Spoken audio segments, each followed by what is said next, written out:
저는 제가 자신 있게 말씀드리지만 네. 강원순, 유영철, 정남규 그런 애들보다 훨씬 높은 위험도가 높은 범죄자입니다. 네. 이런 판사들이 있으니까 대한민국 정의가 엉망이 되는 거죠.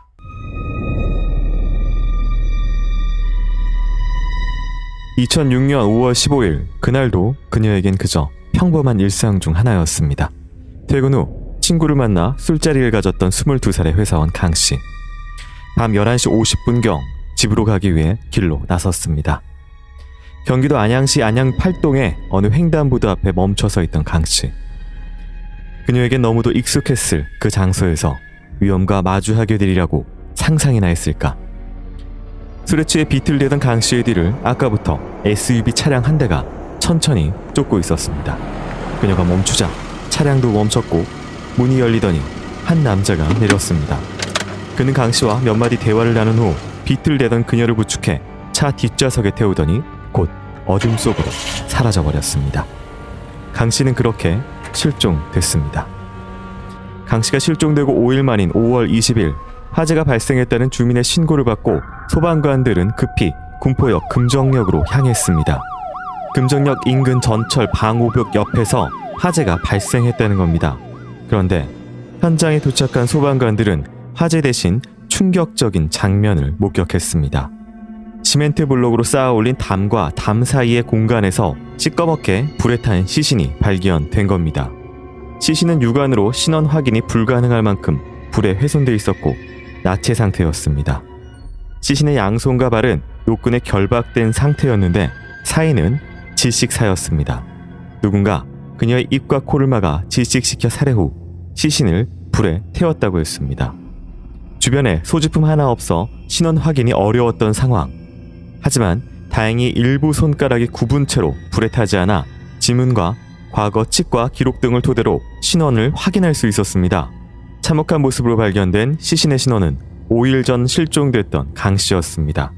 곧 살인범을 잡기 위해 수사에 들어갔고 경찰은 피해자 주변 탐문 수사에 들어갔지만 별다른 소득이 없었습니다.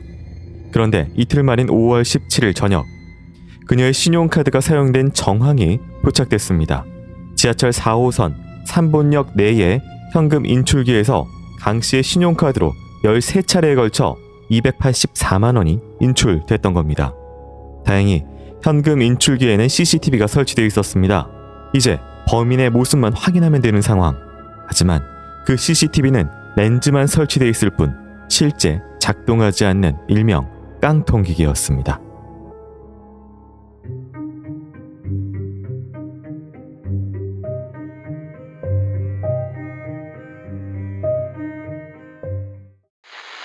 네, 오늘 준비한 사건은 2006년 경기도에서 발생한 살인사건인데요. 실종됐던 여성이 불에 탄 시신으로 발견되면서 긴 사건이 시작이 됩니다. 먼저 이제 여성이 실종된 상황이 아직 자세하게는 안 나왔으나 이 여성을 차량으로 유인해서 납치해가는 수법, 일명 호의 동승처럼 보이긴 하는데 이 상황으로 어떤 거를 알 수가 있을까요? 전체적인 형태의 흔히 말하는 프로필은 대체 맞는 것 같은데 네. 이건 오해가 생길 수 있습니다. 왜냐하면은 네. 요 재구성은 범인의 진술에 의해서 재구성한 겁니다. 보통 이제 범인의 진술의 재구성이라고 테드 번디의 예를 봤을 때 매우 자기중심적이고 네. 자기 변호적인 방식으로 재구성을 합니다. 네. 그래서 그거를 프로파일러나 아니면 면담을 한 사람들이 그대로 재구성하게 되면은 그 범인에 대한 잘못된 인상을 줄 수가 있어요. 네. 차량을 이용해서 여성을 납치해서 결국은 이제 살해까지 해가지고 현금 인출까지 이 과정에 있었잖아요. 예, 그건 팩트죠. 이런 류의 범죄, 이 범죄의 동기라든지 심리라든지 이런 거 알 수 있는 게 있을까요? 그러니까 이런 경우는 이제 지리적 프로파일링을 하는 사람들한테 4가지 유형이 있다고 합니다. 네. 포처, 이게 흔히 말하는 트래퍼, 포처 이렇게 4가지 유형이 있습니다. 그 중에 하나입니다. 네. 그 중에 하나는 덫을 놓고 기다리는가 네. 아니면 따라가서 습격을 하는가. 그것은 뭐냐면은 그 권역이 그 영역이 범죄 영역이라는 데가 범죄자에 더 친숙한 데인지 아니면은 피해자에 친숙한 데에 따라서 나눠지는 거거든요. 네. 즉 말하자면 이것은 자신한테 편한 장소에서 자기가 원하는 방식으로 일종의 사냥적 놀잇감을 가지고 있는 방식의 범죄자를 의미할 수도 있는 거기 때문에 이런 공간과 심리를 말씀드리는 겁니다. 네. 그러면 목적이 뭐냐? 목적이 돈이냐? 아니면 그 외의 것이냐? 이렇게 딱 일도양단으로 구분하게 되면 이 사건을 제대로 볼 수가 없습니다. 네. 왜냐하면 이것은 돈은 부수적일 수 있다. 말하자면은 일종의 습격을 해서 피해자를 납치해서 하는 행위 자체를 목적으로 하는 범죄자. 그러니까 네. 흔히 말하는 상황 통제력을 하는 것. 그 중에 그 부수적 결과로서 강간. 부수적 결과로서 피해자가 가지고 있는 물품에 대한 통제력을 회복하는 것. 원래의 주요한 동기는 상황 통제력, 네. 공간 통제력이 우선일 수 있겠다. 이것이 핵심적인 겁니다. 네, 중요한 키워드가 하나 나왔어요. 통제라는 게 나왔는데 이제 이후에 계속 사건을 통해서 아마 확인이 가능할 걸로 보이고요. 그다음에 이제 어쨌든 시신이 나왔어요. 시신이 이제 5일 뒤에 나왔는데 지하철역 인근에서 이 담과 담 이제 사이에 콘크리트 블록 사이에 발견이 됐는데 화재 까맣게 타서 발견이 됐었다라는 부분이 있습니다. 이런 것들을 가지고는 무엇을 할 수가 있을까요? 순서가 중요합니다. 네, 첫 번째, 만약에 납치해서 죽인 다음에 그 어떤 음습한 공간. 그러니까 예를 들면 제가 왜 공간 말씀드리냐면 어떤 일종의 포식자들은 네, 자신의 먹잇감을 공격한 다음에 그것을 자신의 영역 안에 숨겨둡니다. 네. 예를 들면 강호순이 자기의 어떤 영역 안에 얕게 묻은 상태에서 먹잇감을 이렇게 숨겨두듯이 네. 이 범인도 그 권역에서 그 자신만이 아는 공간에 감춰둔 겁니다. 네, 근데 생각을 해보면 감춰두면 썩은 냄새도 나고 발견되겠죠. 네, 그럼 불은 나중에 난 겁니다. 네. 흔히 말하는 이 사람이 실종된 건 5일 전이고 네. 불은 5일 뒤에 났어요. 그렇죠. 네. 그러면 이중 동작이 나타나는 겁니다. 네. 즉 말하자면 이 범인은 두 가지로 나타날 수 있겠다. 첫 번째 애초에 의도한 건 아닌데 네, 자신이 그런 범죄를 하다가 보니까 그냥 일단 뭔가 사실은 이걸 깨달게 되는. 네. 요것은 이렇게 되면은 내가 노출될 수도 있고 아니면은 저 상태에서는 뭔가 증거가 남을 수도 있겠다는 생각 때문에 이 차후에 불을 지른 네. 상황이 되는 거죠. 그럼 요것은 네. 요 범인의 경험치라든가 범죄 커리어는 초기라고 볼 수 있는 거죠. 초반의 범죄다. 초기. 그러니 그 부분을 볼 수 있다고 하면은 네. 굉장히 위험한 상태다. 다음 단계의 범죄가 또 나타날 수 있겠다라고 금방 빨리 캐치를 해야 되는 거죠. 네네. 네. 알겠습니다. 다시 한번 말씀드리지만 현금 인출기로 인출한 게 범행 이틀 뒤, 실종 이틀 뒤의 일이고 그다음에 그로부터 3일이 더 지난 다음에 화재가 났다라는 부분 그렇죠. 한번 좀 말씀을 드리고요. 또 한 가지는 이제 이 여성분 같은 경우에는 질식을 시켜서 죽인 부분, 그다음 결박을 시켜서 나체로 둔 다음에 어쨌든 다시 한번 확인하러 와서 거기서 불을 지른 이런 일련의 그 시신을 대하는 범죄자의 심리 어떻게 볼 수가 있을까요? 그러면 왜 나체 상태에서 결박을 했는가? 그건 사실은 의미가 없죠. 네. 그렇죠? 성범죄를 하려고 하면은 나체건 아니건 상관이 없는 상태이고 결박이라고 하는 건 애초에 죽일 생각이면 결박할 필요도 없는 거예요.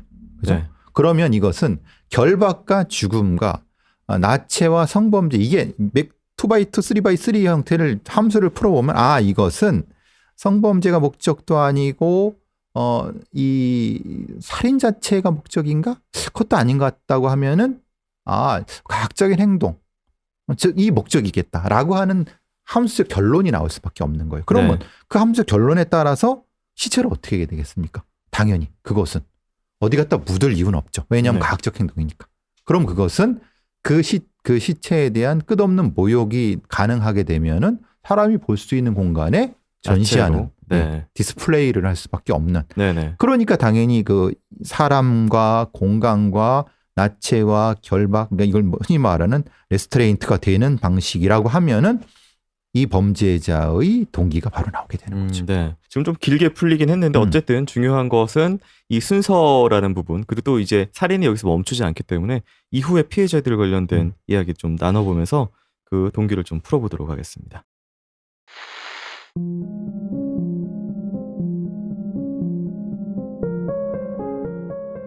수사가 별다른 소득 없이 답보 상태에 빠지고 있을 무렵 군포시 삼본역 근처에서 또 다른 여성이 실종됩니다. 여성이 실종된 건 6월 9일 밤이었습니다. 경기도 의왕시에 거주하고 있던 20살의 대학생 이씨. 밤 11시 30분경 삼본역에서 집으로 향하던 중이었습니다. 늦은 밤길을 걸어가고 있던 그녀 옆으로 차 한 대가 멈춰 섰고 남자가 이 씨에게 몇 마디 말을 건넸습니다. 곧 이 씨는 자동차 뒷좌석에 올라탔고 그렇게 사라져버렸습니다. 가족들은 실종 신고를 했지만 이 씨의 흔적은 어디에서도 찾을 수 없었습니다. 시간은 3주나 흘러 어느새 무더운 날씨가 찾아왔습니다. 7월 3일 오전 112에 다급한 신고 전화가 들어왔습니다. 의왕시 청계동의 공동묘지 근처에서 여성의 시신이 발견됐다는 겁니다. 시신은 나체 상태였고 양손과 발이 흰색 노끈으로 결박돼 옆으로 웅크린 채 발견됐습니다. 시신의 상태는 처참했습니다. 입 안에는 하이 속옷이 제갈처럼 물려 있었고 얼굴은 무색 테이프로 여러 번 휘감겨 있었습니다. 여성은 테이프로 입과 코가 막히면서 질식사한 것으로 추정됐습니다. 그리고 시신에는 훼손한 흔적이 뚜렷했습니다. 신체의 주요 부위 윗부분을 예리한 흉기로 도려낸 상처가 남아있던 겁니다. 여성을 끔찍하게 살해한 것도 모자라 훼손까지 한 범인, 그는 도대체 누구일까? 얼마 떨어져 있지 않은 지역에서 20대 여성들이 실종되고 잔인하게 살해당한 채 발견되자 경찰은 긴장하기 시작했습니다.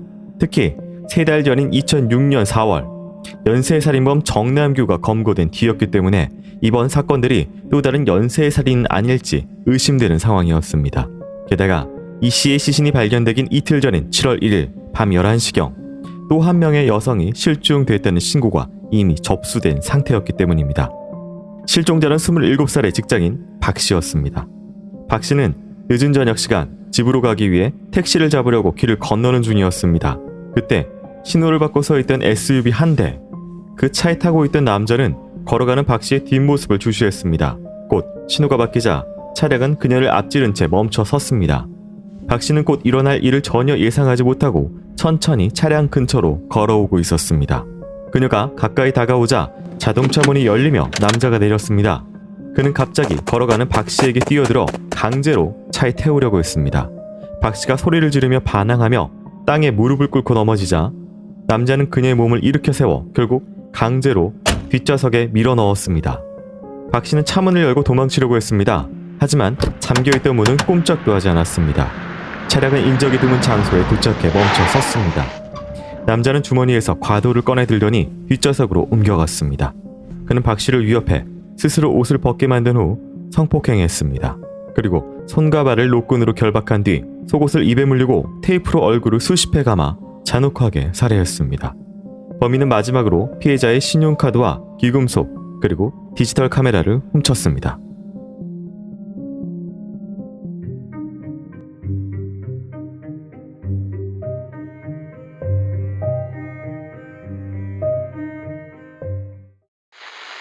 네, 이 사건이 첫 번째 사건으로 끝이 아니라 2명의 여성이 이제 사라진 사건을 또 살펴봤는데요. 이 3명의 피해자는 외적으로 공통점이 있었다고 합니다. 모두 20대 여성이었고 키가 163에서 167 사이, 긴 생머리에 몸매가 날씬한 편이었다고 합니다. 좀 외적인 특징이 있고 또 한 가지는 이제 질식시키는 방법이 첫 사건 이후에 좀 반복된 것으로 보이는데 이 대상, 그 다음에 뭐 살해 수법 등으로 봤을 때 이 범죄자에 대해서 뭘 할 수가 있을까요? 방식 자체가 테이프를 이용했고, 그러니까 지금 제가 말씀드린 이런 방법들은 대단히 고통스럽게 죽이는 방법들입니다. 네. 고통스럽게 죽이고, 그러니까 비명을 지르고 아니면은 죽는 것 자체가 고통스러운 것이 얼굴에 나타나기 때문에 다른 뭐 예를 들면 거리 리지웨이라든가 아니면 다른 많은 연쇄살인범들이 애용하는 방법들입니다. 이 특히나 3명의 피해자가 외적인 공통점이 있었다고 하는 부분 때문에 이게 어떤 범인의 범죄 심리, 취향 뭐 이런 것하고 좀 결부가 되어 있는지 궁금하거든요. 뭐 분명히 가능하죠. 네. 강호순 같은 경우는 자신의 피해자 범행 대상을 통해 뭐 부츠라든가 삼각형의 반스커트 뭐 이런 형태라고 보고 지금 이 범인도 분명히 그런 면에서는 공통점이 있다. 어쨌든 본인이 생각하는 공통점은 있을 것 같다는 생각이 들어요. 네. 어쨌든 뭐 우연하게도 이 범인도 이 3명의 여성 다 스커트를 입고 있었다는 점은 뭐 또 공통점이 있긴 한데 그렇죠. 어쨌든 네. 두 번째 피해자의 시신만 흉기로 그 주요 부위가 훼손이 돼 있었어요. 그러니까 지금 3명의 피해자가 이제 뭐 다 나중에 발견이 되는데 두 번째만 유독 이렇게 훼손이 있었다는 부분은 이게 어떤 의미일까? 두 번째 피해자하고만 어떤 뭐 다툼이나 어떤 갈등이 있었다. 이렇게 봐야 되나요? 그 연쇄살인 사건을 재구성할 때 네. 이렇게 하잖아요. 처음에는 좀 미숙한 상태, 비구조화된 상태에서 구조화된 상태로 정교하게 갈 것이라고 생각하는데 네. 그런 경우도 존재합니다. 그런데 반대의 경우도 존재합니다.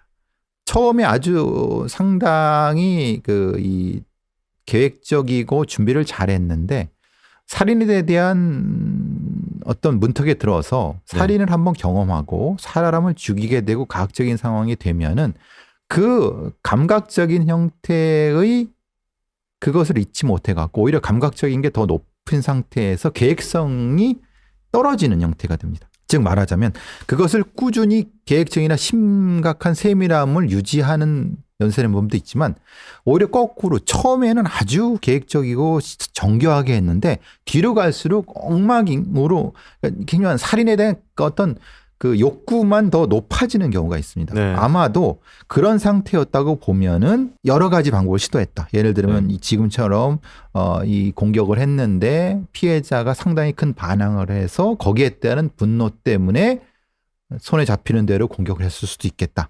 저는 그런 생각을 합니다. 그리고 네. 특히 주요 부분을 도려냈다고 얘기를 해요. 네. 지금 이 부분 이 두 번째 시신 같은 피해자. 경우에 네. 그래서 이제 그때 당시에 일부 형사들은 이게 이 도려낸 부분을 를 했나? 이렇게 의심한 형사도 있다는 기록이 있어요. 네. 그래서 혹시라도 살인에 대한 각성과 가학성의 끝은 사실은 완전한 형태의 소유라고 하면 그것을 경우도 네. 우리가 보통 존 웨인 게이시나 이런 걸 보면 있거든요. 네. 그러니까 그런 부분이 있지 않을까라는 생각 때문에 했는데 그 뒤에 나타나지 않았다고 하면 네. 이것은 일종의 시도 아니겠느냐 이런 생각도 해보는 거죠. 자, 또 한 가지 저희가 앞에서 첫 단락에서 가장 중요한 키워드로 통제라는 단어를 교수님께서 말씀을 해주셨는데요. 범인이 위협을 통해서 피해자의 옷을 스스로 벗게 만들었다라고 반복적으로 이제 사건 재구성에서 나타나게 되는데 이거는 무슨 의미일까요? 이 연쇄살인 범인에서는 사람을 통제하는 것에 대단히 큰 쾌감이 존재할 수 있는 과학적 범죄자가 있었습니다. 지금 이 경우도 마찬가지라는데 네.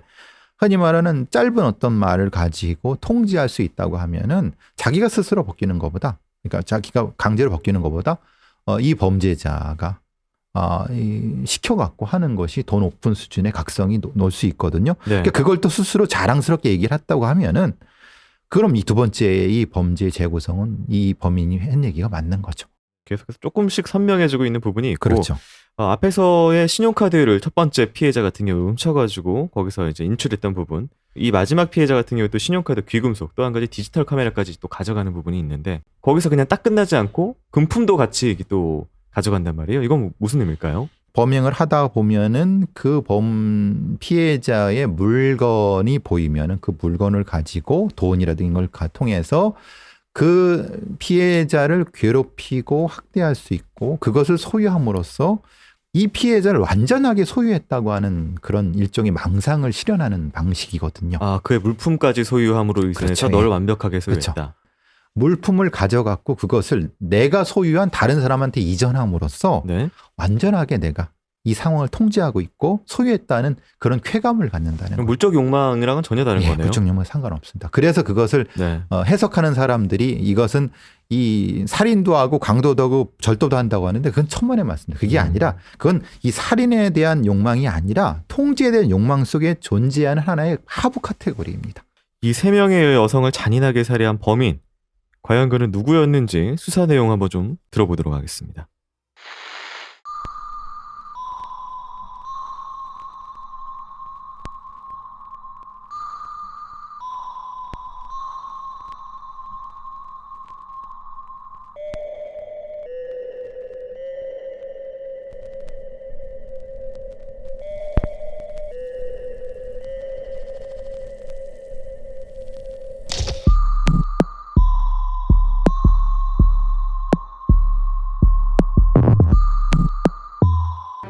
이번에도 범인은 유유히 피해자의 신용카드에서 120만 원을 인출해 사라졌습니다. 하지만 범인은 눈치채지 못했습니다. 그 현금 지급기에 묘한 변화가 생겼다는 걸 말입니다. 당시 수사 관계자입니다. 네, 피의자는 그 현금 지급기에 CCTV가 없을 거라고 생각했겠지만 수사팀은 범인이 동일한 장소에 다시 찾을 가능성이 높다고 판단하고 있었습니다. 현금 지급기 관리회사에 강력히 요구해서 이미 CCTV가 설치된 상태였습니다. 새로 설치된 CCTV에는 현금을 뽑고 있는 범인의 얼굴이 뚜렷이 찍혀 있었습니다. 신원 확인 결과 그는 25살의 김윤철. 다음 날인 7월 4일 새벽, 그는 자신이 살고 있던 아파트 주차장에서 긴급 체포됐습니다. 그런데 범인의 정체가 밝혀지자 여론은 술렁이기 시작했습니다. 김윤철은 여타 범죄자들과 다르게 평범한 가정에서 자란 회사원이었고 심지어 상견례를 마치고 결혼을 약속한 여자친구까지 있었습니다. 동네에서 효자라는 소리를 들으며 자랐고 회사에서도 성실한 동료로 통했습니다. 김 씨가 연쇄살인의 피의자로 체포됐다는 소식이 전해지자 회사 동료들은 공황 상태에 빠졌다고 했습니다. 컴퓨터 부품 회사의 영업사원이었던 김 씨는 거의 결근한 적이 없었고 동료와의 관계도 원만했으며 거래처에서까지 칭찬을 받던 사람이었습니다. 그는 범행하는 동안에도 변함없이 정상적인 생활을 했는데 심지어 첫 번째 살인은 여자친구와의 데이트 후 집으로 돌아가는 도중 저질렀던 것으로 밝혀졌습니다. 체포된 김 씨는 CCTV에 자신의 얼굴이 찍혀 있는데도 범행을 무작정 부인했습니다. 김 씨의 SUV 차량에서 범행 도구인 과도와 노끈, 테이프 등이 발견됐지만 그는 자신이 영업사원이기 때문에 그런 것들은 늘 차량에 가지고 다닌다며 범행을 인정하지 않았습니다. 그러나 차 안에서 피해자들의 혈흔과 모발이 발견되자 김 씨는 태도를 바꿔 첫 번째와 두 번째 살인을 인정했습니다. 하지만 아직 시신이 발견되지 않은 탓에 세 번째 살인 사건은 혐의를 완강히 부인했습니다. 경찰은 결국 온전한 자백을 듣지 못한 채 7월 5일 오후 3시 열릴 기자회견을 준비하고 있었습니다. 그런데 무슨 심경의 변화라도 생겼던 걸까? 수사팀의 면담을 신청한 그는 울면서 자신이 세 번째 피해자도 죽였다고 자백했습니다.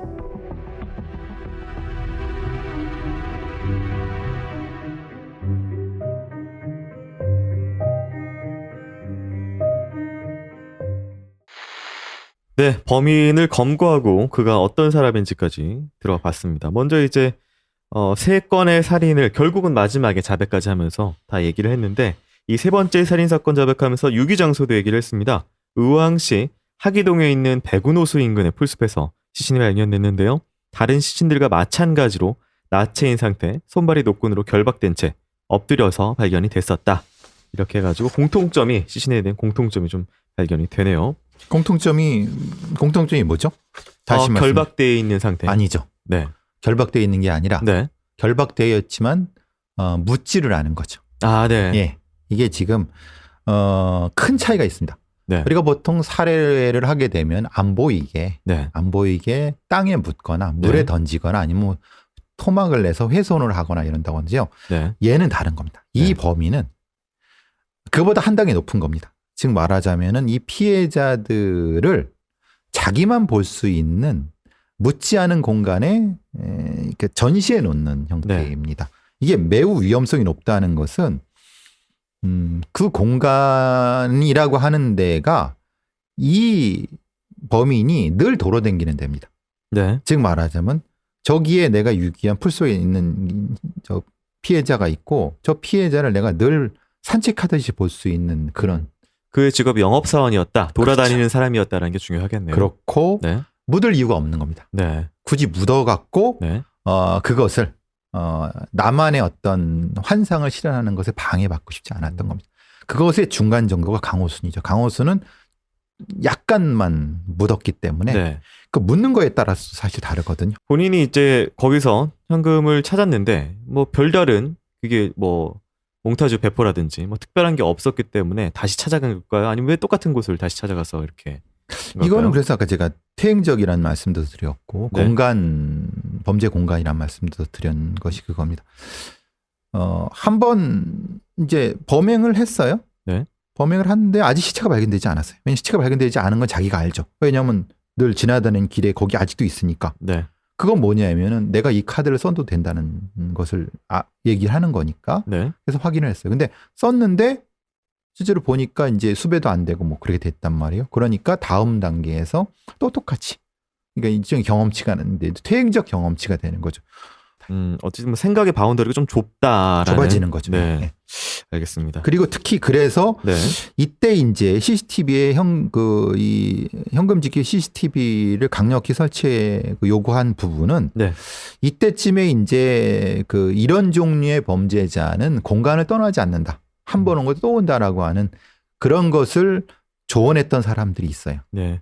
그 조언을 이 수사팀이 강력히 받아들여 갖고 범인을 잡게 된 거죠. 네. 어쨌든 뭐 2005년, 2006년 정도 되면 그런 연쇄살인범들에 대한 데이터가 좀 누적이 그렇죠. 되고 있는 예. 상태였기 때문에 그런 것 같고, 또 한 가지는 이게 좀 많은 사람들에게 좀 충격을 준 부분입니다. 김윤철이라는 당시 25살 이 남성의 정체가 그냥 평범한 집안에서 자라고 특별하게 범법 행위도 없고 어디서나 온순하고 성실한 사람으로 통용되고 있는, 그리고 연봉도 어느 정도 받고 있는 회사원이었어요. 결혼 약속한 상대방도 있고요. 그래서 그 전까지 뭐 저학력, 저소득, 사회적으로 좀 고립돼 있고 이런 일련의 뭐 살인범들, 강력범죄자들의 프로필과 좀 굉장히 달랐기 때문에 좀 많이 주목을 받았거든요. 이거 어떻게 볼 그렇죠. 수가 있을까요? 우리가 유영철, 정남규 시대가 있고 네. 이제 김윤철 이후 강호순 시대 뒤고 뒤죠. 강호순은 뒤니까 네. 미국의 전형적인 형태의 연쇄살인범들은 하층 계급이 아니라 중산층, 즉 시간을 여유롭게 쓸 수 있고 노동자 계층이라 하더라도 여유롭게 쓸 수 있는, 그러니까 요 시기가 아마 기점인 것 같아요. 말하자면은 다른 형태의, 그러니까 어떤 특정한 형태의 자기 불만 때문에 네. 범죄가 시작돼서 그것을 유지하는 연쇄살인범이 아니라 그냥 재미로. 근데 여기서 말하는 그냥 재미라는 것도 너무 불확정하죠. 유영철, 정남규 세대하고는 거의 한 10살 정도 터울이 나요. 그러니까 그들이 정남규, 유영철이 겪었던 그 과도 성장기와 IMF의 경험을 좀 뒤늦게 겪고, 그러니까 좀 덜 겪은, 이후에 겪은 좀 차이가, 삶의 궤적이 좀 차이가 나긴 하거든요. 뭐 그런 것도 좀 다른 패턴 형성하고 좀 결과가 돼 있을까요? 유영철, 정남규는 제 세대죠. 네. 정남규랑 제가 나이가 동갑이니까. 그런데 그 뒤에 한참 10년 뒤의 차이는 이제 새로운 세대, 흔히 말하는 풍요로운 세대. 네. 그러니까 적어도 이 가정적인 측면에서는 딱히 그렇게 경제적인 부분에서 문제가 없을. 네.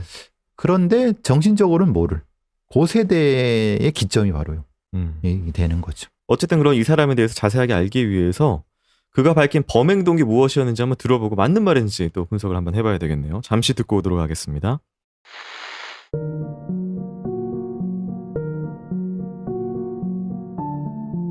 그는 3명의 여성을 잔인하게 성폭행했지만 여자친구와의 성생활은 아주 평범하고 정상적이라고 했습니다.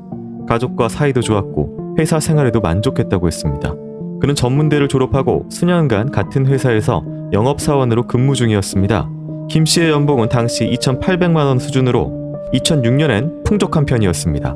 그런데 갑자기 돈이 부족해지기 시작했습니다. 범행이 있기 몇 달 전, 김 씨는 아버지 명의로 SUV 차량인 소렌토를 구입했던 겁니다. 이 때문에 차 할부금과 대출금에 이자만 해도 한 달에 160만 원씩 나갔다고 했습니다. 갑자기 지출이 많아진 상황, 주위에서 돈을 빌려 상황을 모면하던 김 씨의 빚은 어느새 들어 카드값만 1,000만 원이 됐다고 했습니다. 김 씨는 이 돈을 갚기 위해 범행을 결심했다고 자백했습니다. 하지만 돈 때문에 범행을 저질렀다는 김 씨의 범행 후 행동은 그의 주장과는 정반대였습니다. 김 씨는 첫 번째 피해자의 신용카드에서 인출한 284만 원 중 100만 원은 여자친구에게 주었고 나머지는 데이트를 하거나 유흥비로 써버렸습니다. 피해자들에게서 뺏은 귀금속이나 명품 가방 등도 팔아 현금화한 것이 아니라 여자친구에게 선물했습니다. 그리고 두 번째 피해자에게서 뺏은 디지털 카메라는 회사에 들고 가 동료들과 즐겁게 사진을 찍기도 했습니다. 회사 동료입니다. 김윤철이가 하루는 평소에 못 보던 디칼 가지고 와서 이거 쓸만한 거냐 이렇게 묻고는 회사 동료들에게 사진을 찍어줬어요. 디칼로 자기 셀카도 찍었어요. 여자친구와 한국 민속촌에 놀러간 김 씨는 피해자의 카메라에 데이트하는 모습을 담았습니다. 그리고 카메라 가방과 메모리 카드 등 부속품을 구입하기도 했습니다. 그는 자신의 말대로 정말 돈 때문에 살인을 한 것일까? 김 씨는 재판 중에도 범행 동기를 돈이라고 주장했습니다.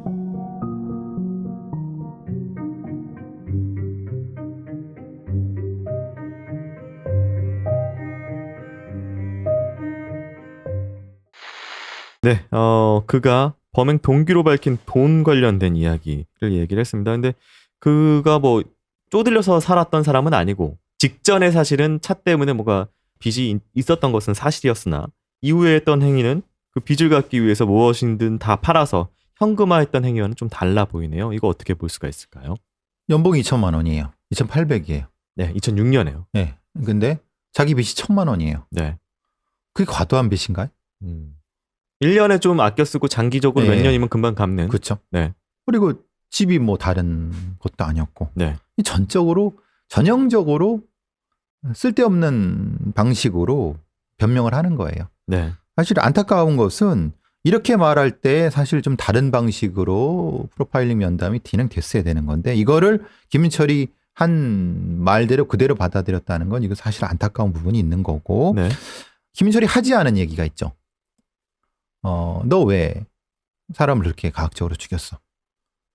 그거에 대한 걸 물어봤어야 되는 거예요. 그것에 대해 사실 면담 기록이 구체화된 거는 없었어요. 그러니까. 네. 그러니까 하는 대로 짓거리는 대로 떠들게 되는 것이 프로파일링 면담이 아닌 거죠. 네. 실제로는. 그러면은 그 구체적인 얘기를 들었어야 되는 건데 그것이 아니라 그냥 자기는 돈 때문에 죽였다. 돈 때문에 죽였다라고 얘기를 해요. 다른 얘기를 안 해요. 왜 그러느냐? 자기가 가지고 있는 살인에 대한 환상을 자기만 가지고 있겠다고 하는 네. 강력한 의지거든요. 네. 나머지는 다 변명이죠. 돈에 대한 얘기는. 네. 그럼 저는 앞뒤가 맞지 않는 거잖아요. 네, 그렇다면 이 김 씨는 어떤 사람이었는지, 어떤 범행을 했는지 알아보기 위해서 그에 대해서 좀 더 자세하게 듣고 오도록 하겠습니다.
네, 그의 이 검거 이후에 주로 면담 기반한 진술 내용 좀 들어봤는데요.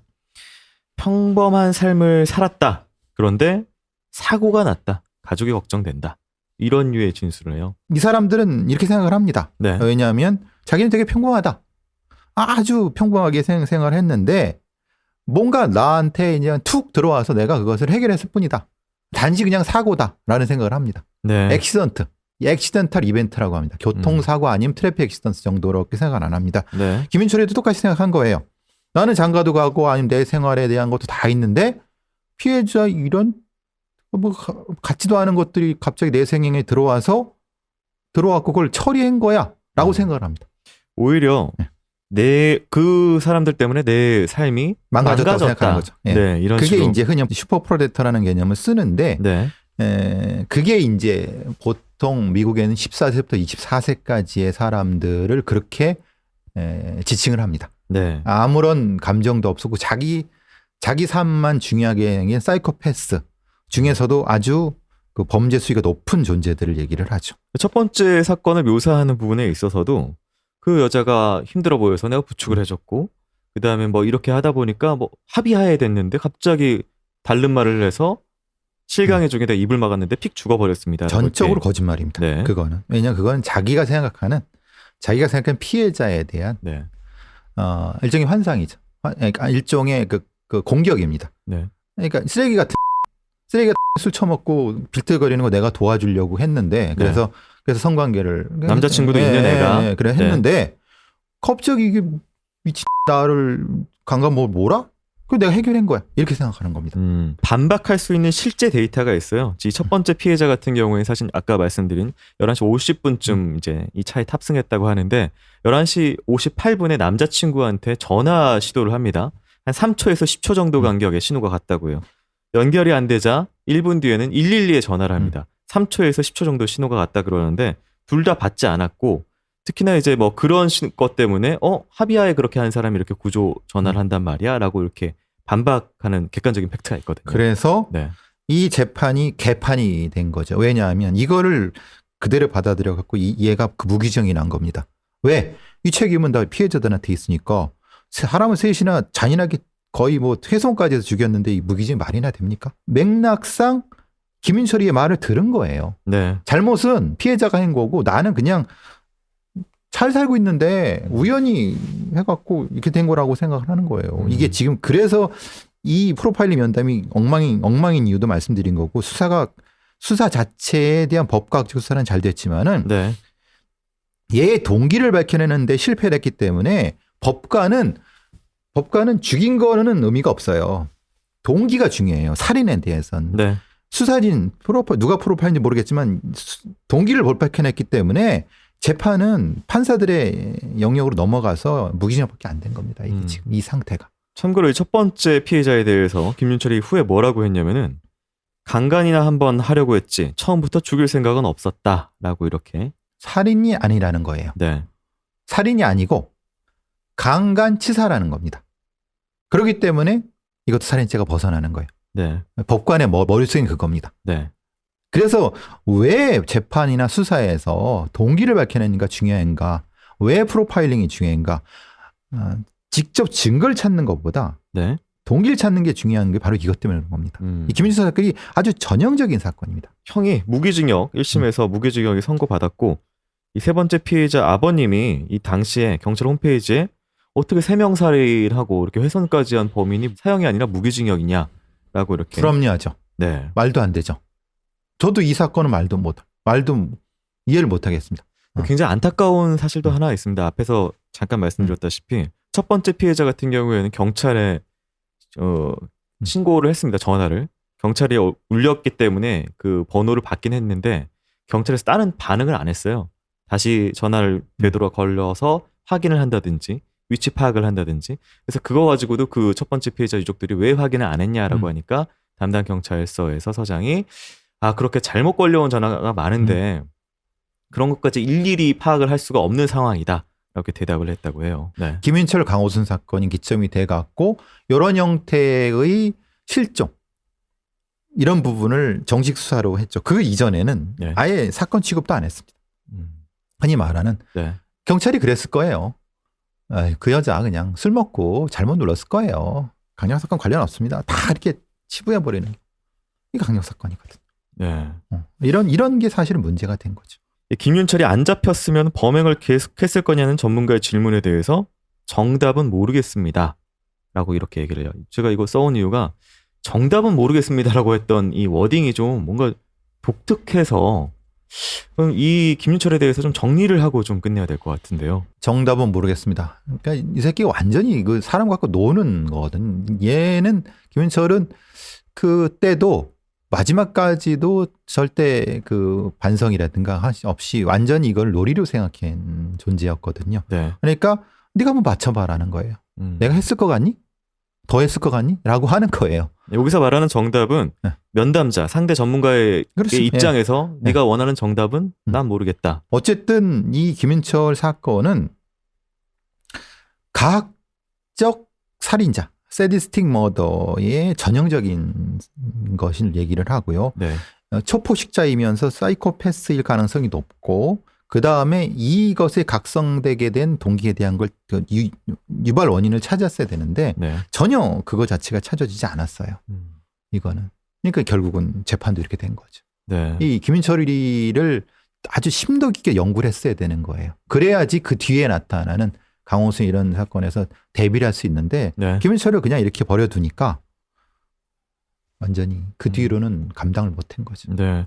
이 재판부의 마지막 말을 좀 남길게요. 재판부는 범행은 불량하지만 전과도 없고 진지한 반성을 하고 있으며 교화 가능성이 있게 무기징역을 선고했다. 라고 이렇게 이유를 밝혔습니다. 판사 때리고 싶습니다.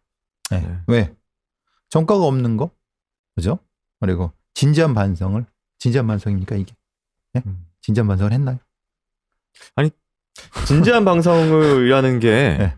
뭐 사람의 마음에 들어가서 네. 이렇게 파악할 수가 없는데 이거를 이 그죠. 단어 자체가 좀 이상한 것 같아요. 네. 판사 머릿속에 있는 겁니다. 네. 교화 가능성을 누가 판단합니까? 당시에 교화 가능성이라는 건 재범 가능성 평가의 객관적 지표가 어디 있습니까? 네. 다들 판사 지 머릿속에 있는 거지. 네. 이따위로 재판을 해놓고 무기징역 때린 겁니다. 무기징역은요 감형이 될 수 있어요. 네. 모범수로 살면 감형이 되고 이런 감형, 애들은 감형. 모범수로 굉장히 잘 살 수 있거든요. 이춘재도 굉장히 모범적으로 그렇죠. 안에서 생활했다라고 하는 걸 보면은 네. 이런 판사들이 있으니까 대한민국 정의가 엉망이 되는 거죠. 이게 참 안타깝습니다. 그리고 다시 말씀드리면 김윤철은 심각히 연구를 해야 되는 아주 위험한 범죄자입니다.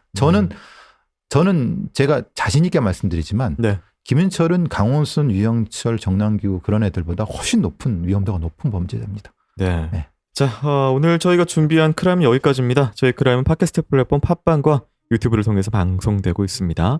더 많은 프로파일링 콘텐츠 듣고 싶으시면 설명란에 주소 클릭하셔서 팟빵에서 프로파일링 배상훈의 크라임으로 오시면 됩니다. 교수님 오늘 수고 많으셨습니다. 수고하셨습니다.